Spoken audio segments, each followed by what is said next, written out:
Hi, I'm Lily Gay, and this is my group's case study over the Raleigh bicycles. So, the sourcing and licensing strategy. Raleigh licenses its brand name to partners in different countries who pay royalties for the exclusive rights to use Raleigh's name. This allows Raleigh to earn profit without directly owning full operations in every country, lowering the fixed costs. This also lowers Raleigh's financial risk because local partners handle most of the selling and marketing. And why this is so beneficial for them is because local licensees understand their local markets, and so therefore they can adapt their product to work for their market and understand how to position it to meet customer needs in those countries. And Raleigh still controls the brand by choosing which partners it works with. Therefore, they can refuse to work with partners that don't sell great quality bikes, and also has the right to reject bicycles that they think don't reflect the brand's image well. And their sourcing strategy all started when Raleigh decided that much of its bicycle manufacturing would not be in Nottingham in the UK anymore, and moved to only manufacturing in Far East and countries in Asia.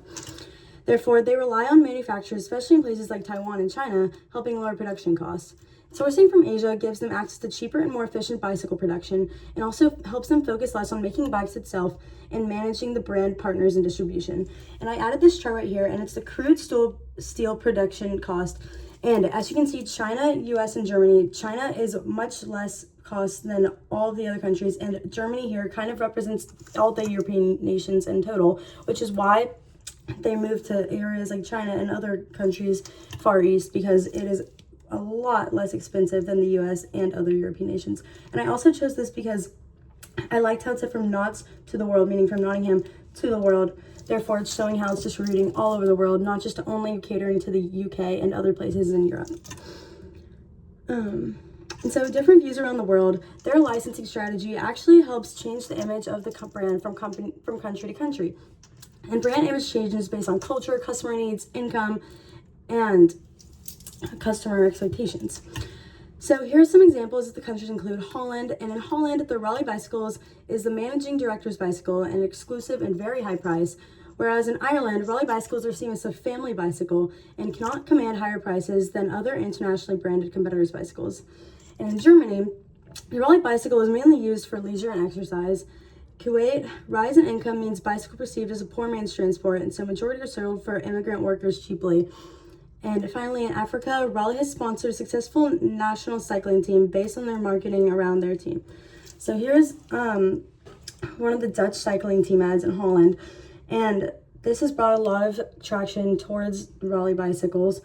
And here are two ads that I thought were interesting. This one is displayed in the article, and this one is not, but I thought it's interesting to how they appeal to certain communities. As you can see, there's like a lion chasing this man, and this one has a girl with the Union Jack.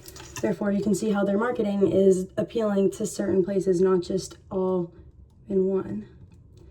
And here's my article question. So please compare and evaluate Raleigh's current entry modes, business models, franchising, and licensing with other alternatives. So I said that Raleigh mainly uses licensing and outsourced sourcing as its current entry modes, but Raleigh's bicycles are now sourced from the Far East, which helps lower production costs. Licensing allows them to expand internationally without owning factories or stores in every country. This is cheaper and less risky than alternatives like exporting, joint ventures, or direct investment. While licensing gives Raleigh less control than franchising, the company carefully chooses partners and avoids inferior quality bicycles that could damage the brand. So the next question is, e-bike sales are increasing across Europe. Electric bicycles are being seen as commuting alternatives to the car, allowing customers to travel to work by bicycle without having to shower and change. This is an area where Raleigh already has a product. Should Raleigh sell a standardized e-bike concept, or should it adapt its marketing mix to each local market depending on the culture and potential future of e-bike sales? So in my opinion, I said that Raleigh should use the same basic e-bike product in Europe, but change the marketing for each country because people in different countries see bicycles differently. This is what I explained in the recent slide about how their licensing strategy is what's causing the different perceptions along the different countries. So Raleigh's licensing strategy causes for the brand to be perceived differently in different countries. Because of this, Raleigh should not advertise the e-bike and by the same way everywhere. It should adjust the price and strategies based on what customers in each country care about most.